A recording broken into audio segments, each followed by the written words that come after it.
world of business, entrepreneurs thrive by using their sharp eyes for opportunities.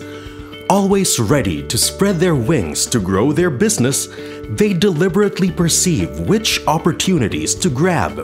They also know when to rely on their instincts, especially in choosing whom to trust. That is, trusting a partner who can help them pursue their goals and realize their vision. A partner like BDO. With BDO SME Loan, entrepreneurs can surely soar to greater heights. Ako po si Jennifer Camilon.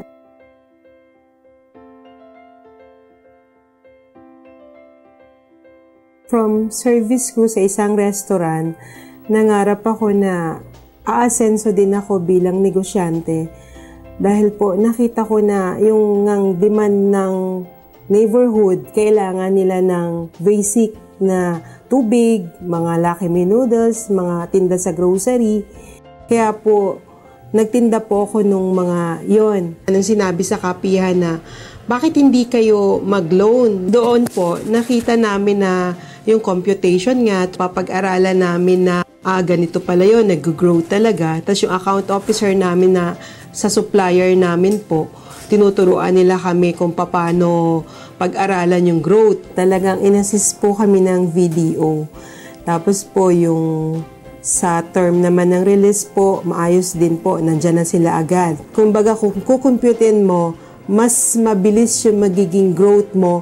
From 100% nga po, nag-growth ako ng 174% in a year. Dahil nga po dun sa tulong ng na-loan ko po sa VDO. Sa simula po, kailangan ng isang negosyante ang maging disiplinado talaga. Kasi napakadaming pera yung hahawakan mo pero hindi sa'yo yun. Ang sa'yo lang doon yung income. Yung puhunan, wag mo yun, gagastusin.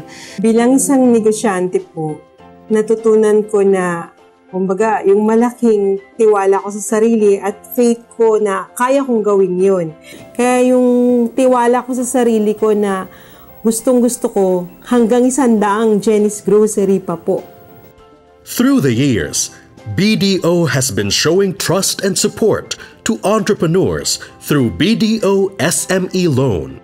BDO SME Loan is a short to medium-term secured loan facility for entrepreneurs who are in profitable operation for at least 2 years. It can help finance business requirements such as additional working capital,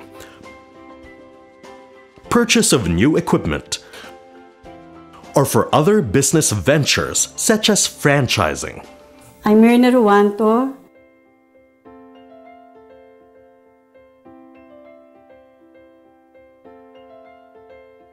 Actually, chief accountant ako dati. Nag-reunion kami ng mga classmate ko. Noong chief accountant pa ako, inuperan ako na mag-join sa company nila. Ang sabi ko, gusto ko magnegosyo. Nakakita kami ng potential na produkto, yung asparagus na nakalagay lang siya sa isang cold storage. Ang sabi sa akin, ito, meron na tayong produkto do sa ating itinayo na kumpanya. Pwede mo nang i-offer ito do sa mga 5-star hotels. In 3 days, naubos ko yung 1 ton. Parang sabi ko, okay pala itong produkto na to kasi potential pala, saleable pala. Ang BDO kasi is, we are so lucky na one of our clients ay sinabi sa amin na pag nangolekta kayo sa amin, direct deposit niya sa BDO. Nakita ko yung ganda nung kami ay nagdi-deposit na 8 o'clock, magbubukas na.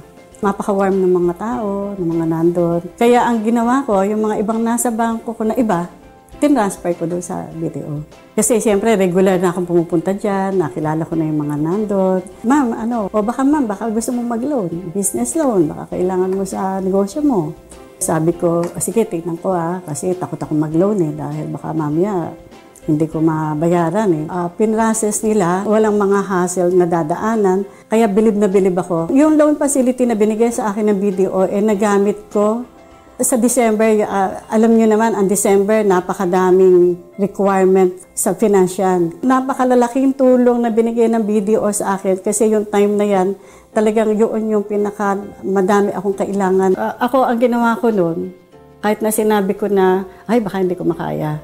Lumaki yung benta namin, lumakas kasi doon sa pinautang sa akin ng BDO, doon din nanggaling yung pinabayad ko sa mga suppliers. Kung hindi ako nangutang, naka-stop kami. Kumbaga, huwag kayong matakot doon sa mga maglo-loan dahil chance nyo na yan para lalong lumaki ang inyong negosyo. Yung babayaran nyo, ilang % lang yan doon sa inyong kikitain. Pagka nakuha nyo yung loan, dapat pala nung araw, nag-loan ako. Para hindi pa dumating yung 20 years, ika-10th year pa lang, malaki na ako. Napaka-importante ng tiwala. Tiwala sa supplier, tiwala sa kliyente. Yung BDO, siyempre, nagtiwala sa nangungutang. Huwag masisirain yung tiwala na yon. BDO SME Loan can help businesses reach new heights. It allows entrepreneurs to use their commercial or residential properties as collateral for their loan. Ako si Edith Liabres.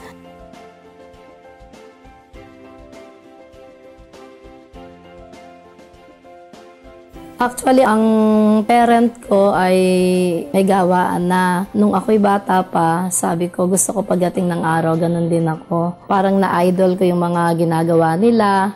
Kaya po nung nag-asawa ko, nag-start talaga kaming magtayo, kahit napakaliit pa lang. Last 2012, parang napakarami kong order. Kaya ako lumapit sa manager, sa BDO, humingi ako ng tulong sa kanila.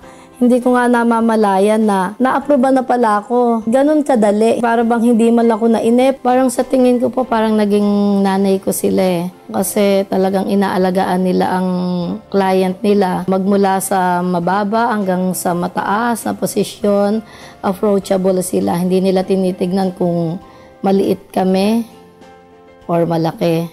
Yun po yung talagang nagustuhan ko sa kanila. Kailangan focus, discipline, huwag maging negative, optimistic para ma-achieve mo yung goal mo. Dun sa mga bagong nagnenegosyo o dun sa matagal nang nagnenegosyo, huwag silang matakot na umutang.